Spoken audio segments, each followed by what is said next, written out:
Hi everyone, welcome back to my channel. It is Achia here at Booking In with Achia, and we are going to get into my weekly wrap up. So everything I read this past week between May 13th and May 19th, okay?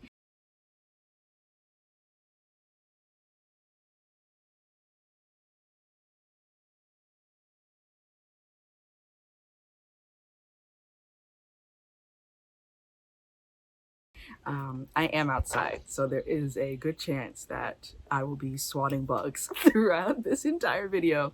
But before we dive in, I just want to give you a quick reminder to make sure that you are subscribed and that you hit the notification bell so you're notified every time I upload a new video or go live, because I am doing reading sprints quite a bit as of late.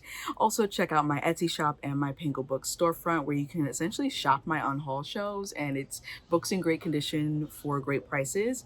You can also join my book club as well as my Discord server.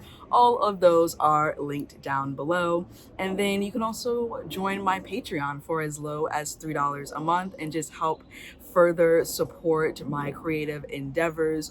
And if you are an author, I do have a Kofi set up where you can commission features and spotlights for your upcoming or newly released or previously released books. So all of that is linked down below. And let us dive into the reading matters of this video, starting with the DNFs. Now, this is a funny DNF because I actually have not picked up this book in months, and that is Ride or Die by Shanita Hubbard. This is a Black feminist look at, well, Black women and our state of being within the community. And I DNF'd this one, I forget what page I was on, but it wasn't necessarily bad. I just felt like it wasn't bringing anything new to the table for me personally. Like, if you're someone who is just getting into Black feminism or just any kind of intersectional feminism, then I think this might be a really good book for you to start with. It's super short, it's really accessible, and I just wish that, or not I wish, I just think that I would have continued on if it had gone a little bit deeper into some of the topics that it was talking about. But otherwise, I just felt like it wasn't doing anything for me, so I decided to DNF it. And this book is actually available in my Pinko Book storefront, so if you're interested in it, then definitely check out that link so you can go snag that copy. And then let us dive into the novels that I finished during the week, starting with Josephine Against the Sea by Shakira Bourne. This is a middle grade fantasy book about Josephine. She is a girl who lives in Barbados. She's really into cricket. Her mother died a few years ago, and so it's just her and her father. And she makes it a mission to scare off any of her dad's potential new girlfriends because she's like, no one's good enough for him, essentially. And so she just loves scaring them off. But then he gets a new girlfriend who Josephine cannot scare off. And Josephine is convinced that this new girlfriend has some kind of magical ability and she is some kind of sea monster creature. And so we're following Josephine as she's trying to prove this, not just to her dad, but also to like her best friend, and trying to figure out a way to like save her dad from this sea creature woman. And I really enjoyed this one. The main character of Josephine is a bit of a brat, but she definitely grows on you as the story goes on. Is she 12? She's either 11 or 12. And so she's very much an 11 or 12-year-old. And she has those bratty moments. But at her core, she just really wants what's best for her father. And she's used to it just being the two of them. So she also just feels very threatened by any other woman who comes into the picture, especially because like she has memories of her mother. And so we're dealing with her, and we're dealing with her grief, and we're dealing with her trying to come to terms with her feelings, because she does a lot of repressing of her feelings as well. And her character growth is so well done. It's realistic, and you get to see her mature in a realistic manner for her age, while still retaining her steadfastness and her independence and her stubbornness. And I will be continuing on with the series because I believe the second book, Beware the Heart Man, I think it is, comes out later this year, and it is following Josephine as well as her best friend. And so I'm looking forward to it.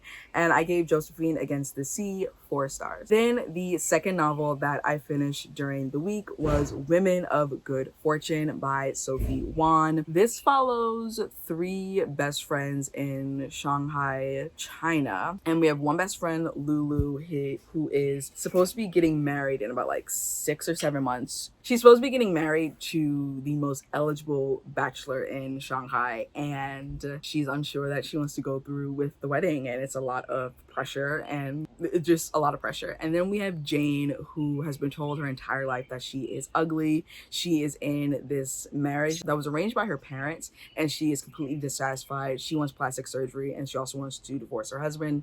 And then we have Rena, who is a woman of a certain age, if you will, or she's going... Well, actually, I think they're all around the same age, but she is unmarried. She is not looking to be in a relationship, but she does know that she wants kids at some point. And so she's looking for a way to go through with freezing her eggs in the United States, because in Shanghai, it is illegal for unmarried women to freeze their eggs. And so she's trying to figure out a way to do that, because she wants to move up in her company, and she has like this whole plan where she's going to be a career woman, and she wants to give the front end of her years to that, without having to worry about her declining fertility later on and then finding a husband later on. And so we have these 3 very different women, and they decide that because Lulu is getting married to one of the most eligible bachelors, his family is super rich, and they know that the guests of the wedding are also going to be super rich, and they're going to be giving tons of money in the red envelopes. And so in Chinese culture, when a couple gets married, people bring red envelopes that are full of money. And so they know that these red envelopes are going to be like, there's going to be a lot of cash. And they decide to pull off a heist during the wedding where they steal all the red envelopes and they split the money between them. And we are following them preparing from about like 6 or 7 months pre-wedding up until them maybe or maybe not pulling off this heist. And this had excellent character work, and it's a beautiful friendship between these 3 women that are just so different and so vibrant, and they really come alive and come off the page. Lulu, Jane, and Rena were each very distinct in their voices, their perspectives, and the perceptions of life, and their desires of the world. And I appreciated how the idea of happiness, while being so different from the beginning of the book to the end of the book, was also very different for these 3 women. What they wanted to be happy was very different. And it worked. And I loved how the idea of what it is to be happy and what it means to be happy is going to look different for anyone, and how it can change, and it does change as you go on and you grow and you experience life. And this is a glaring look at trying to be, or just being, a modern woman in a very patriarchal society, and how that looks and can look so different between woman to woman, because what Lulu wants as a woman in modern society is different than what Rena wants, is different than what Jane wants.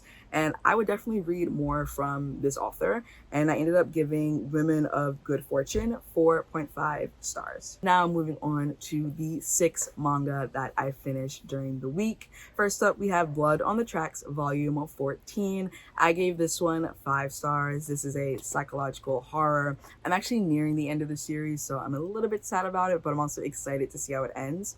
Then we have Tokyo Ghoul volume 3, which I gave 5 stars, and this one is a fantasy horror that takes place in Tokyo. Then we have Komi Can't Communicate volume 29. This is the most recently released volume of Komi Can't Communicate here in the States, and I absolutely loved it, and I gave it 4.5 stars. Next up, I read The Ice Guy and the Cool Girl volume 1. This is obviously a new to me series about the descendant of a snow spirit or an ice spirit. I think it's a snow spirit or a winter spirit, something like that. And the relationship between him and this really just like very chill, cool coworker that he has. And I ended up giving volume 1 of The Ice Guy and the Cool Girl 5 stars. Next up, we have Nana volume 1, which I've been wanting to read for a bit. I've always heard good things about this series, and this follows 2 girls in Tokyo, both named Nana. They are When we meet them in the first volume, it's kind of like a prequel because we see their two storylines start separately, and then I believe as we go on, we're going to see them converge and just trying to live life as just these women in Tokyo. Really, not even in Tokyo, it's really in Japan. And I think they both moved to Tokyo or something like that. But I gave volume 1 of Nana 3.5 stars. And then I read volume 3 of Boys Run the Riot, which is a contemporary following a transgender boy as he's navigating his identity and just being out in the world, as he also creates a fashion line with 2 of his friends. And I gave that one 4.5 stars. All right, moving into the picture books that I read during the week. I read 16 picture books, very picture book heavy week, especially because I had to get several of them back to the library, which prompted me to read more. All right, so starting with Each Kindness by Jacqueline Woodson. And of course, I did not put the illustrator because why would I? This one is a contemplative story about kindness and not waiting to show kindness. So we have our main character who doesn't really have a name, but she is not so nice to the new girl in school, and she doesn't know why. And so when the new girl essentially just like disappears one day, she's left thinking about like, oh, I wanted to be kind. Like I wanted to have that opportunity to be kind. Why didn't I take the opportunity to be kind when she was here? And I really enjoyed it. I thought it was pretty cool. Then we have Lullaby for a Black Mother by Langston Hughes. This is a poem turned picture book. I thought this was really cute. I really enjoyed the artwork, and it's very soothing, and it's a very quick picture book because it is a poem that's split into different pages. Next up, we have A Dupatta Is by Marzieh Abbas and illustrated by Anu Chohan. And this is an informational picture book about the dupatta, which is a staple piece of clothing in Pakistani culture. And it uses the dupatta as a gateway into Pakistani culture, which I thought was really cool. I also really enjoyed the artwork in this one. I guess most of them I enjoyed the artwork. And if I didn't, I'll let you know that I didn't. Next up, we have A Garden in My Hands by Mira Spiram and illustrated by Sadia Prabat. This is about a little girl who is getting henna on her hands in preparation for an upcoming wedding, and it's gorgeous. It has these vibrant illustrations. It really also gives you an insight into henna and the ties that it has to specific family, not secrets, but just specific family stories and how those are passed down through the practice of henna. Next up, we have We Could Fly by Rianne Giddens, illustrated by Brianna Mukodiri Uchendu. And this draws inspiration from the Black American folktales of enslaved Black people who regained their ability to fly and were able to escape bondage and fly to freedom. And it's a conversation between a mother and daughter, and I just really, really loved it. This one was absolutely excellent, from the prose to the pictures. I really enjoyed this one, and I do plan at some point getting this and adding it to my personal collection. Then we have Who Am I by Julie Buchholz and illustrated by Aaliyah Gahare. And this is about a little indigenous girl learning from her mother who she is through their connection with all of the other beings on Earth around them. And I loved the connection between nature and between everything else and our connection as human beings to the earth around us. I thought that was really cool. Next up, we have Where Are You From by Yamili Syed Mendez and illustrated by Jamie Kim. A little girl is asking her grandfather where she's really from, as she's been asked by other people. And this illustrates how identity is very rarely just a physical location, but it's culture, it's people, it's history, it's traditions, etc. And I thought that was really cool. Then we have Coretta's Journey by Alice Faye Duncan and illustrated by R. Gregory Christie. This is a deep dive into the life of the iconic Coretta Scott King.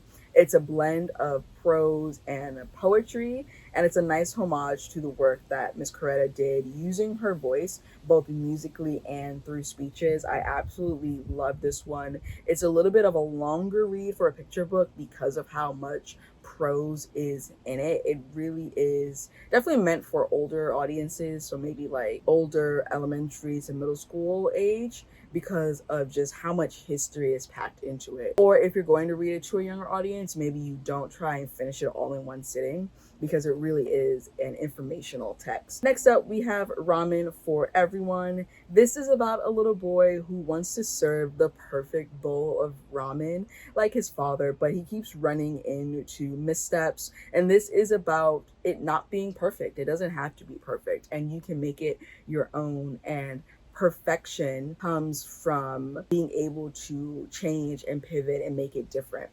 And I really thought that was a cool message. Then we have Slippery, Spicy, Tingly by Young-Suk Choi. And this is a little boy's grandmother showing her love via kimjang, which is the process of making kimchi. And it highlights the importance of recognizing the different ways people show love, which is really cool. And I read this via NetGalley. This actually comes out on October 1st. Next up, we have I Like by Marlon Huggins. This is a little girl sharing everything she likes in her life. Very cute, super fun. I read via NetGalley, and this was actually published during the month of May. Next up, we have Tali and the Toucan by Mira Z. Amiras. This is a little girl who wants to try new things, including martial arts, but she is afraid to do so, and she has anxiety surrounding getting hurt, but is able to overcome this anxiety and this fear with the help of a magical toucan. I read this one via NetGalley as well, and this one comes out on August 13th. Next up, we have Hello Beach Tree by Rasha Hamid. This is about a class in New York City that takes a special interest in a beech tree in Central Park, and they are dismayed to find out it was cut down due to disease. This one looks at conservationist efforts in the city and the importance of trees and nature in urban environments. And I read this one via NetGalley, and it will be published on June 25th. Then we have June Moon by Lynn Becker, illustrated by Nate Carvalho. This one is a super cute and short picture book about all the ways a little boy loves the moon. It really is that simple. I read this one via NetGalley, and this comes out on May 28th. Next up, we have What Happened on Thursday. This is a gut-wrenching yet hopeful exploration of what a family goes through during the Nigerian Civil War. And it's a testament to the realities of all wars on innocent civilians. And another one that I read via NetGalley, and this one comes out on September 17th. Then we have How Are You, Verity. This is a picture book about a neurodivergent child who loves answering every question. When people ask them, how are you, Verity, they love talking about sea life and just like giving a bunch of information about their special interests. And one day their brother is like, when people are asking you that, they're not expecting to learn about sea life. They're really just asking you, how are you? It's another way of saying hello. And so Verity decides to do a little experiment to see if their brother is actually telling the truth and how that not impacts them, but how they can navigate. And there's also another element of how they were really excited about this particular school trip and it ends up being canceled, and how they are able to pivot. I just really liked it. I really, really enjoyed it. I really enjoyed the artwork. I love the message and what it was saying, and I highly recommend that book as well. Now moving on to what I made progress in. I made progress in the following 6 books. Sinful Vow by Asia Mooney, The Undead Truth of Us by Brittany S. Lewis, The Secret Library by Kekla Magoon, The Lotus Palace by Janine Lin, A Woman Is No Man by Ataf Rum, and The 3-Body Problem by Cizan Liu. And all of that gets me to reading 2,170 pages and 18 hours and 53 minutes of audiobook listening for the last week. And yeah, that is everything that I read, all my thoughts and things. Thank you so much for watching this video. Make sure to give it a huge thumbs up. Comment down below, what did you recently enjoy in the past week? Make sure to check out all of my links, including my Etsy shop, my Pango Book storefront, my Discord server, and my book club link, as well as my Patreon, where you can join for as low as $3 a month. And I will see you in another video. Bye. I ain't living for the moment. I see what's mine and I want it. Hungry like a Pac-Man. I'm Bruce Wayne and Batman. I'm Naruto with a Hanzo. Got a sharp mind like I'm Einstein. Plus I'm copywriting, so it's all mine. Check it for me, I'm in the sky.